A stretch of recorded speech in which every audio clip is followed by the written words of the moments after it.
We now come to the final award of the night, last but certainly not least, the Monash University Gold Quill.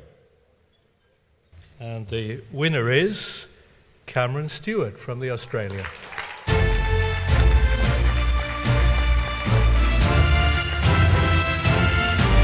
I'm sure most of us remember this story. It really was a genuine scoop with national ramifications and published under enormous pressure by Cameron.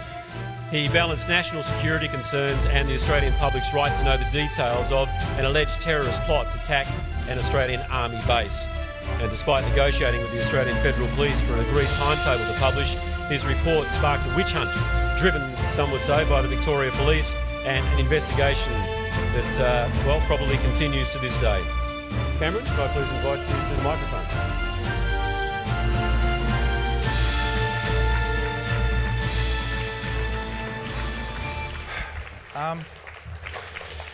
Thank you very much. I really don't know what to say. I haven't thought of any words for this because I didn't think it would happen. This has been without a doubt the most difficult story I've ever written. It was a situation where I obviously follow a lot of national security issues. I found a story, I found some interesting information. I pursued it and we wrote the story.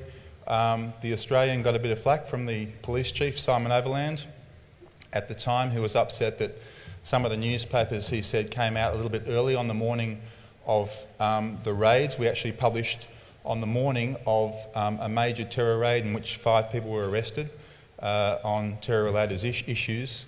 Having found out the information, we went to the Australian Federal Police and we talked to them about it, and they said, okay, hold the story. We held the story, and they said publish on this day. We published on that day in our final editions. We did absolutely everything that we should have done, and yet we got slammed by Overland, which I thought was grossly unfair. And from that point on, what none of you know here is it's been a very, very difficult and ugly legal battle behind the scenes.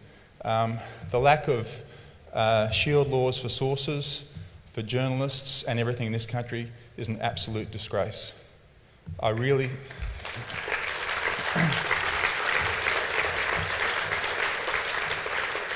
The zeal at which investigators have sought to do various things which, for reasons of legal confidentiality, which has been slapped on me by certain organisations, I cannot say a thing about tonight.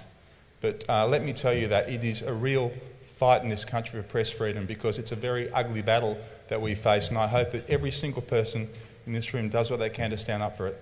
Thank you.